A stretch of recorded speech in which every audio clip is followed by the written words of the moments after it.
back in 2007, 2008, when we were getting quite a lot of success as Great Britain and the junior team, we'd turn up to these international competitions, and even if the Japanese team weren't there competing, they would have video analysis guys sat in the crowd recording.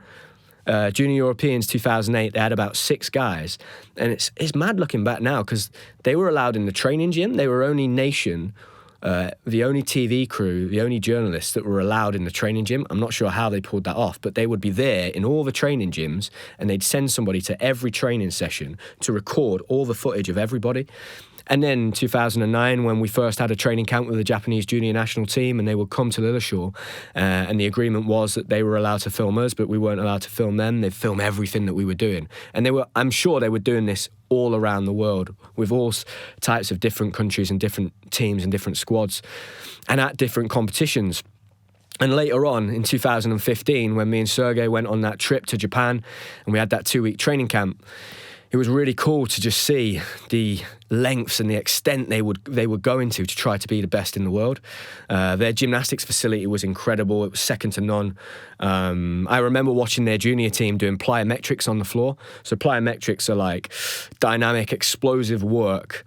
And I was watching it. I couldn't believe it. I was like, wow, they are leaps and bounds ahead of where we're at with what they were doing. It was really difficult to try and record because they were really funny about me recording their training sessions at the time. They didn't mind me recording myself, but they didn't like me recording what they were doing. So I always tried to remember some of the exercises that they were doing. But me and Sergey had the opportunity to go and watch the Japanese National Championships in 2015, which was really cool because it was the same arena that I'd watched on that videotape, that VHS tape in 2003 when I was a kid. It was the same arena, the same competition. So I'd gone full circle and I'd sat in that arena with Sergey and we watched, and I realised that in Japan, gymnastics was like a family, it was like a family business. So the guy that we were with, the translator, and we were also, it was amazing, they really looked after us. We had the Minister for Sport in Japan, the guy that was in charge of the Tokyo 2020 Olympic bid. We had the head of the FIG was there, the head coach of the National Training Centre, and they were talking to us and explaining to us who the gymnasts were.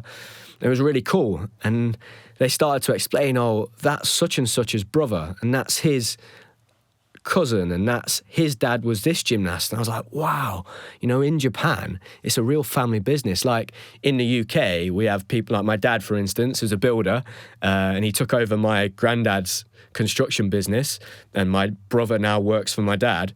It's the same thing in gymnastics. So they have like a dynasty that goes back, decades, and their children get into gymnastics and their children get into gymnastics. And I just thought, wow, trying to compete with this is unbelievable. And then to take it one step even further, in the lead up to 2016, I'm not necessarily sure I have my theory on this, but there was a really nice guy that came to Loughborough University.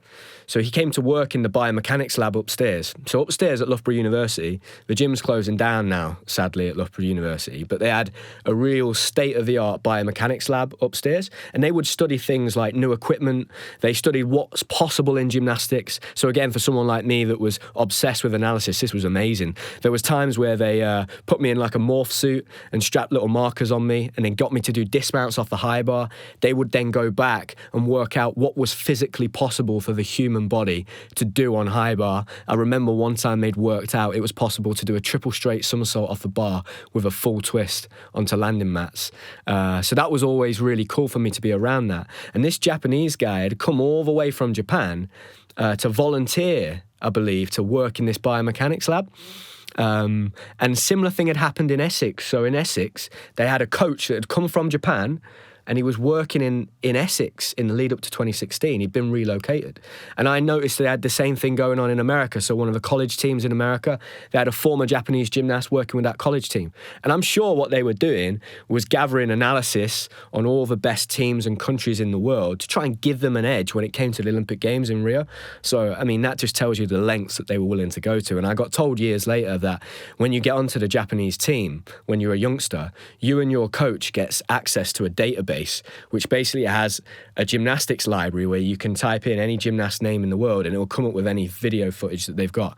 So I'll have training footage of me when I was a kid at Lilleshall, or competitions like the 2008 Junior European Championships, which is just, I mean, I'm not sure how you try and compete with that, but it's incredible. And super exciting for somebody like me that's really into studying the sport and the analysis side of things.